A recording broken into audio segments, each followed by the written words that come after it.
فرض کنید همون سیاره که دایناسورها رو برای همیشه به تاریخ فرستاد دوباره تصمیم بگیره بیاد و زمین رو هدف بگیره. شاید بگین این حرفا بیشتر شبیه داستانه، اما بیاین برگردیم به سال 2013، سالی که زمین واقعا از یه فاجعه فضایی جون سالم به در برد. اون سال یه سیاره که 20 متری با وزنی شبیه برج ایفل وارد جو زمین شد. این سنگ فضایی بالای شهر چلیابینسک روسیه، جایی که حدود 1 میلیون نفر زندگی میکردن، منفجر شد. قدرت انفجارش چطور بود؟ 26 برابر قوی‌تر از بمب هیروشیما. خیلی این لحظه عجیب رو با دوربیناشو ثبت کردن. نتیجه این برخورد حدود 7000 ساختمون آسیب دید و 1500 نفر مجروح شدن. دانشمندان معتقدن که هر 60 سال یه بار ممکنه یه سیاره که مشابه به زمین بخوره. این سیاره‌ها معمولا در اقیانوس‌ها یا مناطق خالی از سکنه فرود میان و کسی آسیب نمیبینه، اما گاهی ممکنه وسط شهر بیفتن و حسابی اوضاع رو به هم بریزن، مثل همون چیزی که بالای شهر چلیابینسک اتفاق افتاد. شاید فکر کنید این ماجراها ترسناک نیستن، اما اگه به گذشته زمین نگاه کنید برخوردهای خیلی سهمگین‌تری هم داشتیم. برگردیم به حدود 66 میلیون سال پیش، زمانی که یه سیاره که بزرگتر با سرعت سرسام‌آور به زمین برخورد کرد و همه چیز رو تغییر داد. قدرت این برخورد اونقدر زیاد بود که موجودات غول‌پیکری مثل دایناسورها رو کاملا از بین برد.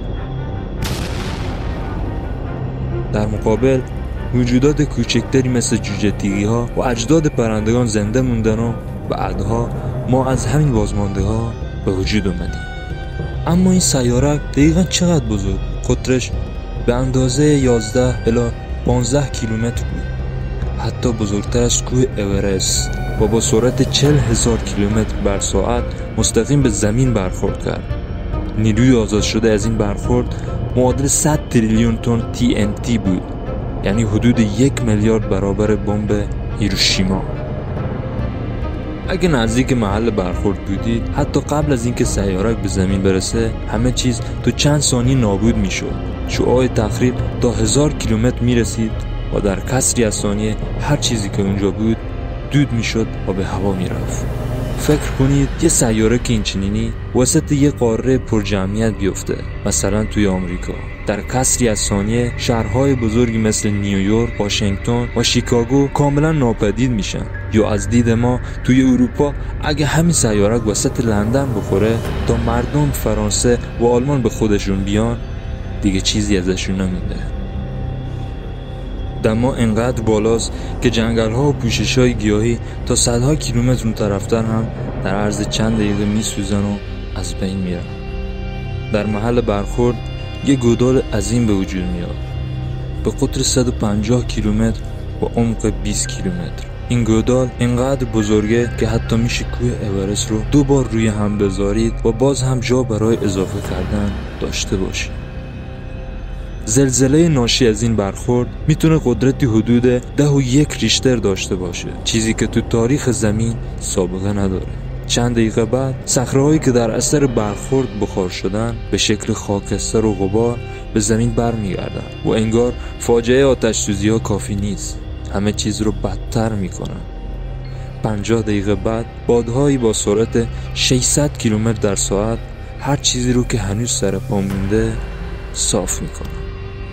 اما این تازه شروعشه. برخورد سیاره باعث میشه که یه سونامی غول‌پیکر با ارتفاع 300 متر راه بیفته. این موج عظیم به مناطق دیگه‌ای که قبلا با آتش و خاکستر تخریب شده بودن میرسه و هر چی که باقی مونده رو هم نابود میکنه.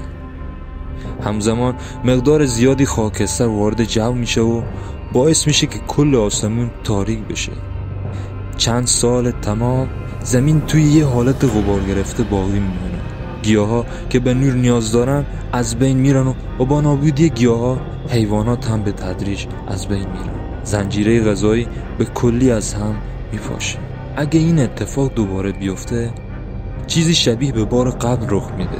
انقراض 70% موجودات زنده، بارون‌های اسیدی شروع میشن، اقیانوس‌ها اسیدی میشن و تغییرات آب و هوایی شدید باعث میشه که زندگی روی زمین تقریبا غیر ممکن بشه. اول یه زمستون طولانی و سرد داریم که مثل یه شب ابدی ادامه پیدا میکنه. بعدش گرمای شدید و غیر قابل تحمل سر میرسه. گازهای گلخانه‌ای ناشی از آتش سوزی‌ها مثل دی اکسید کربن و متان زمین رو به یه اجاق بزرگ تبدیل میکنه. اما نکته جالب اینه زمین مقاومتر از اون چیزیه که فکرشو بکنیم. حتی اینجور فاجعه هم زمین رو نابود نمیکنه. فقط زندگی ما روی زمین رو تموم میکنه. خوشبختانه فعلا هیچ سیاره که بتونه چنین بلایی سر زمین بیاره پیدا نشده. پس میتونیم یه نفس راحت بکشیم. اما یادتون باشه زمین همیشه راهش رو ادامه میده، حتی اگه ما نباشیم. خوشحال میشم با لایک و سابسکرایب کانال از ما در ادامه این مسیر حمایت کنید.